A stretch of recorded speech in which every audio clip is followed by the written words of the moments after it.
Bueno, después de haber hecho esta breve introducción sobre lo que son los nuevos movimientos sociales en América Latina, vamos a continuar con este segundo video, con esta segunda parte, donde justamente ya profundizamos en el caso en particular, que es el caso del movimiento zapatista. Como bien ya lo mencionaba en el video anterior, el movimiento zapatista es una de las más interesantes expresiones como un nuevo movimiento social en América Latina y tiene justamente su ejercicio práctico, su aparición y por supuesto su desarrollo en el país de México, en América del Norte. Particularmente el principio hay que describir o ubicar geográficamente a México, como acá ven, de seguro muchos lo saben, pero si no, este mapita simple sirve para refrescarle la memoria a más de uno, y de una por supuesto. Y bueno, México guarda grandes particularidades, la nación azteca.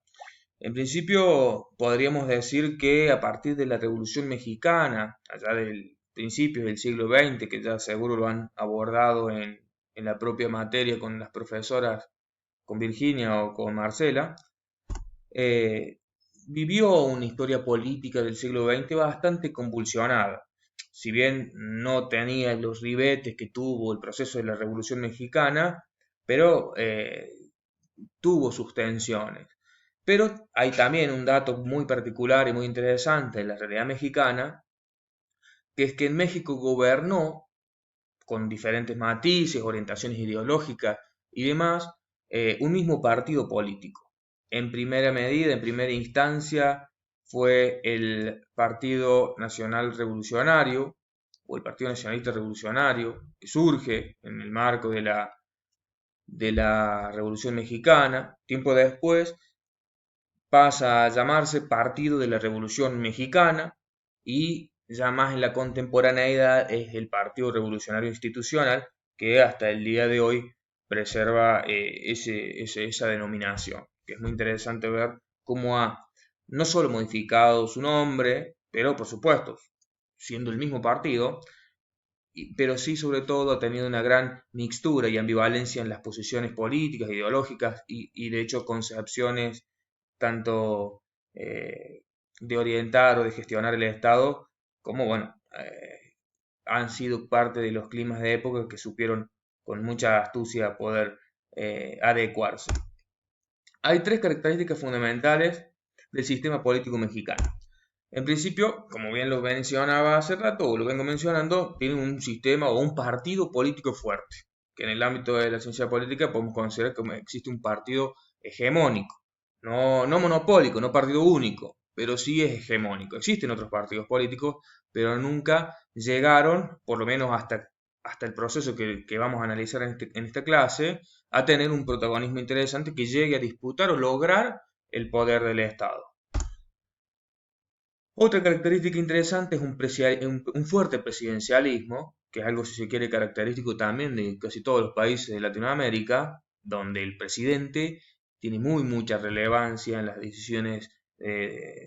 colectivas del país, eh, a diferencia de los regímenes parlamentarios que se pueden ver en Europa o el propio presidencialismo norteamericano, que tiene una mayor presión o una mayor injerencia y poder, por así decirlo, otras instituciones del Estado u otros poderes del Estado, como puede ser el Congreso.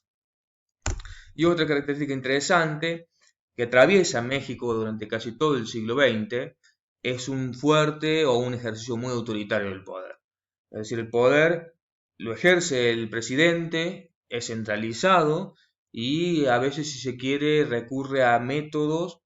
por supuesto, facultado, en cierta forma legitimado por el carácter hegemónico del partido y de la estructura política, de forma poco diplomática, podríamos decir, sin tener ningún prurito en recurrir a la violencia. En ese sentido, vamos a profundizar un poco, vamos a adentrarnos en lo que es la realidad política mexicana de la segunda mitad del siglo XX, que justamente sienta las bases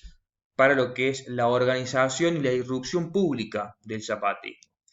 Vamos a hacer un breve raconto de lo que son las diferentes presidencias mexicanas.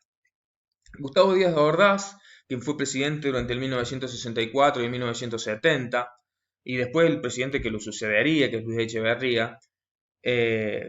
tuvieron, como bien mencionábamos anteriormente,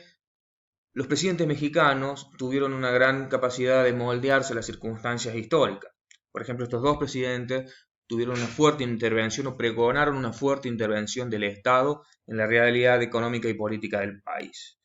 Esta es una foto, por supuesto, de quien fuera Gustavo Díaz Ordaz. A continuación, le sucedería en la presidencia, en el periodo 1976 y 1982, José López Portillo. ¿Cuál sería la particularidad de Portillo? Bueno, justamente, también fue atravesado por la crisis del petróleo que golpeó también la realidad argentina, sin ir más lejos, con lo que fue la crisis del 82, por justamente impulsada por las dificultades para afrontar los pagos de la deuda pública, la deuda externa. En ese sentido, justamente, esta crisis puso en jaque al endeble sistema económico mexicano que veía tambalearse, al igual que pasó en gran medida en la gran cantidad de países latinoamericanos. Este es José López Portillo, quien presidió, como bien mencionado, veían ustedes, entre 1976 y 1982. El presidente que lo sucedería sería Miguel de la Madrid. Miguel de la Madrid ya también en el clima de época se va abriendo hacia lo que sería la intervención neoliberal o el auge del neoliberalismo en Latinoamérica, y que sería uno de los principales impulsores de los tratados de libre comercio, liberalización de aduanas, desvinculación o ruptura o el fin de los diferentes tipos de aranceles o trabas que existían en cuanto a los procesos de intercambio con otros países, fundamentalmente con Norteamérica, más bien con Estados Unidos. Uno de los principales agentes de socios comerciales que se van estableciendo para México serían los Estados Unidos de América. Miguel de la Madrid, como ustedes pueden observar, era este presidente y era esta persona, y en ese sentido presidió a México entre 1982 y 1988. Posteriormente llega al poder el presidente mexicano que fue, por así decirlo, más controvertido, y para quien justamente, o el presidente que estaba en ejercicio durante la irrupción pública del zapatismo, que justamente vamos a profundizar en el video que viene. Carlos Salinas de Gortari continuó con la política que ya venía impulsando, gestionando Miguel de la Madrid, es decir, una fuerte apertura a los tratados de libre comercio, una revalorización del libre tránsito, o más que el libre tránsito es el libre flujo del capital, la eliminación de barreras aduaneras, y en ese sentido es cuando entra en vigencia el Tratado de Libre Comercio de América del Norte, el TLCAN, por las siglas en este sentido, que justamente ya no era solamente para con Estados Unidos, sino que incluía a Canadá.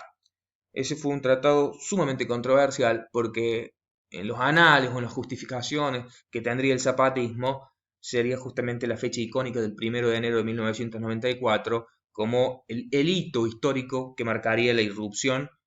pública del zapatismo. Este es quien fuera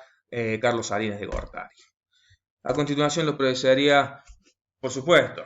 era un clima muy convulsivo, con una economía cada vez más abierta y que implicaba justamente en muchas oportunidades un fuerte golpe a las mayorías populares, a las mayorías sociales, en desmedro, por supuesto, o más bien en beneficio de los grandes grupos de capital mexicano, por supuesto, y internacionales también. Una menor intervención del Estado en la economía, una menor regulación de los precios, por supuesto que una menor regulación en cuanto a los salarios y demás, que bueno, van en sintonía con lo que también tiene su correlato en Argentina. De seguro eso ustedes también lo han venido trabajando. A continuación de Salinas de Gortari llegaría al poder en el periodo entre 1994 y el año 2000. El último presidente, este dato es interesante también, que es el último presidente, de lo que sería la hegemonía histórica del PRN, PRM y el PRI al final, quien sería Ernesto Zedillo Ponce de León, quien gobernó, como bien mencionaba, entre 1994 y 2000, atravesó todo lo que fue el auge del proceso o del conflicto con el zapatismo, donde fue, de hecho creo que ha sido investigado por delitos de lesa humanidad y demás, porque generó una atroz matanza sobre la población civil, reprimiendo a lo que fue la intervención o la irrupción del zapatismo. Ponce de León, con la erosión política que ya venía manifestando la realidad mexicana, muestra de ello es la irrupción del zapatismo. Muestra, por supuesto, no es el único causal, sino que justamente ya venían 70 años de un fuerte descrédito a la política y a los políticos en particular, que en el caso mexicano se trasladaría, se plasmaría en el triunfo de un partido, que es el PAN, que es presidido por, o llevaba en su fórmula, encabezaba su fórmula Vicente Fox Quesada, quien fuera electo presidente en el año 2000 y perduró en su mandato hasta el año 2006, y que justamente ponía fin a más de 70 años de dominio del Partido Revolucionario Institucional en el gobierno mexicano, y que justamente llevaría adelante una de las principales reivindicaciones que él planteaba en su campaña electoral, era una reforma constitucional que se llevó adelante en el año 2001. Esto ha sido un breve raconto de lo que es el proceso político mexicano en la segunda mitad del siglo XX, que nos sirve para adentrarnos en justamente lo que es el proceso que hace a la organización previa, a la aparición pública y a la disputa que continuó a su irrupción del movimiento zapatista. Eso lo vamos a trabajar en el próximo video.